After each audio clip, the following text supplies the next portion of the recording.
no es tener una visión demasiado cortoplacista para buscarle una solución a un tema tan complejo como es el caso del tema transporte y que por años ha venido queriéndosele encontrar la verdadera solución?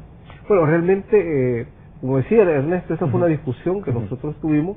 Estamos claros que el problema del transporte no es un problema tan sencillo, es complejo, requiere varios años, incluso en una discusión que hacíamos con el presidente y Secretaría Técnica de cómo es que vamos a enfrentar el poder ordenar el establecimiento de un nuevo sistema. El presidente nos decía de que precisamente esa reflexión de que no es posible de que en el término de 5 años podamos realizar todo, y nosotros en eso estamos muy claros, y precisamente lo que tratamos de definir en esta hoja de ruta es un planteamiento para 5 años, pero que deje las bases sentadas para un planteamiento más a largo plazo, que es ya una solución más integral, más dijéramos estable en el sector. ¿Política y planificación de transporte no ha tenido el país? Prácticamente no se ha tenido, y esa es una de las déficits, no solamente transporte, sino que esa es una de las cuestiones que hay que ir edificando en este país. Una visión conjunta que permita desarrollar precisamente las prioridades y precisamente bajo un espíritu concertador.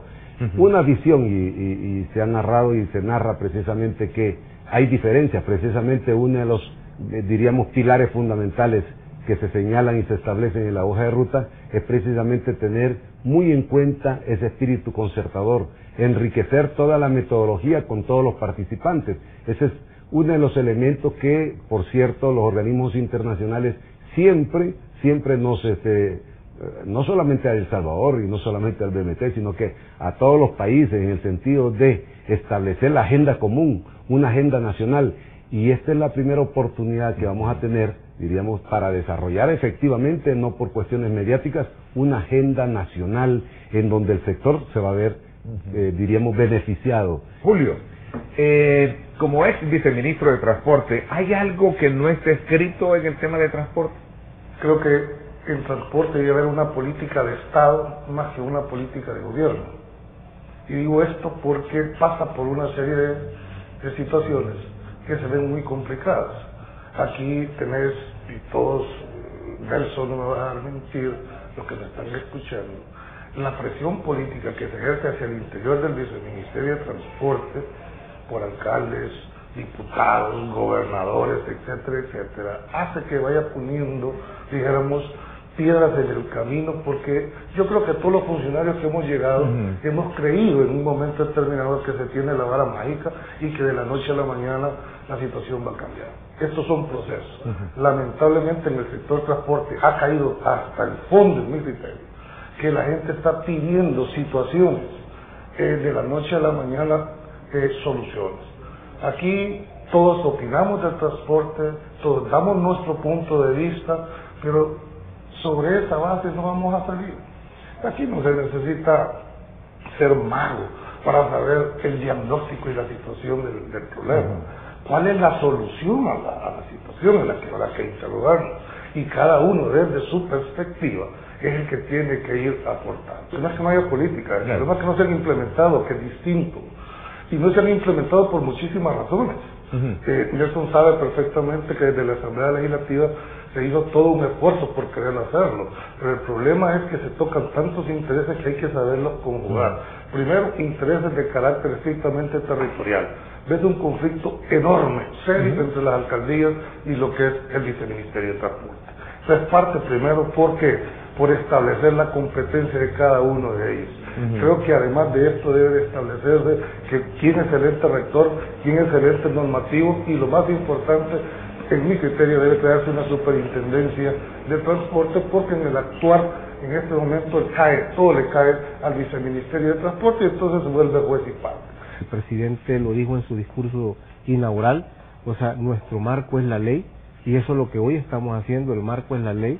Todo el mundo sabe de que, o por lo menos el sector y los involucrados o las personas que están dentro de los actores dentro del sector transporte saben que nuestro planteamiento es un planteamiento que debe estar dentro del marco de la ley. Y por otro lado, la ley madre, perdón eso, y esa ley es la madre de las leyes para decir que es la solución del problema. Realmente no, porque el tema porque si la solución del problema fuera la ley, o sea, no tendríamos que hacer nada más que cumplirla. No, pero Julio dice algo bien cierto, hay que aplicar la ley. Sí, pero no solo se trata de aplicar la ley, porque las políticas, no ha habido, dijéramos, políticas claras en el Viceministerio de Transporte, lo cual hayan permitido, primero, que sea una institución fuerte. O sea, el Viceministerio, cuando le hemos encontrado el 1 de junio, ha sido una institución realmente débil, con muchos vicios, con muchos problemas, con muchos señalamientos de parte de la sociedad y, ante todo, lo que la población vive diariamente es un sistema de transporte que para muchos y muchas de las personas es violatorio a sus propios derechos. Pero no perdamos de vista que hay una realidad en el país y la realidad debe de imperar para empezar a definir estos tres marcos. Por ejemplo, hay una realidad física que tenés aquí en el país. Cambiar la Manuel Enrique Arago es imposible cambiar, pero es una realidad. Un vehículo que se quede ahí y ya te atascó todo. Tendemos a confundir lo que es el tráfico con lo que es el transporte colectivo. Son problemas distintos. Entonces yo creo que, me permito sugerirles a los dos funcionarios, es que hay dos instancias que en mi criterio fue un error garrafal de las administraciones anteriores en haberlas suprimido. Y eran dos instancias básicas, que era la Comisión Reguladora del Transporte y el Consejo Superior de Transporte. Porque tratar de implementar una política sin el componente de los empresarios la veo difícil. Bueno, pues yo me siento consternado por el sistema de transporte que tenemos hasta el momento. Vemos a empresarios del transporte que a veces no quieren dar su brazo a torcer.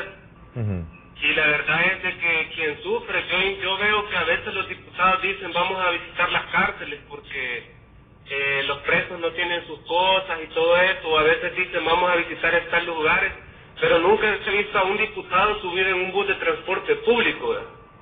Y la verdad es que yo quisiera ver eso algún día, que ellos se subieran a las unidades y vieran qué es lo que de verdad está pasando en El Salvador, ¿verdad? Así que, bueno, esa es mi opinión. ¿Cómo no? Gracias, ¿cómo no? Que esto ya no debe de seguir así, ¿verdad? Interesante, muchas gracias por esa participación a través de nuestro sistema de videollamada. Viceministro.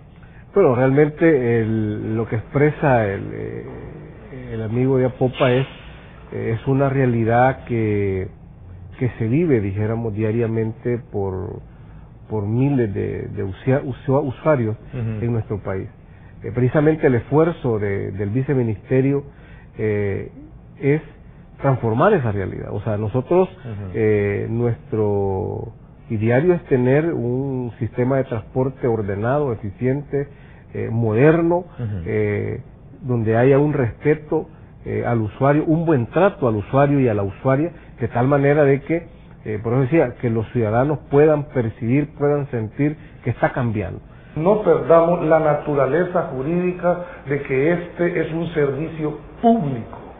¿Qué quiero significar con esto? Que es el Estado quien pone las reglas del juego. Lo que pasa es que está siendo explotado por privados bajo un modelo de concesión. Es el Estado quien fija las reglas del juego. Es el Estado el que debe de poner cuál debe de ser la forma en que se va a operar. ¿En qué plano queda el caso del Metrobús? ¿Va a autorizar usted las operaciones de este sistema al doctor Quijano? Bueno, si hablamos del Metrobús, yo decía, hemos planteado lo siguiente, y en esto hemos hecho algunas observaciones a un proyecto de un municipio que no es la solución a un problema tan complejo. Por eso es que nosotros hemos planteado la necesidad del establecimiento de lo que se llama el CITRAN, que es un sistema integrado de transporte para el área metropolitana de San Salvador. Porque cualquier solución al transporte en el área metropolitana de San Salvador no es la solución de una alcaldía.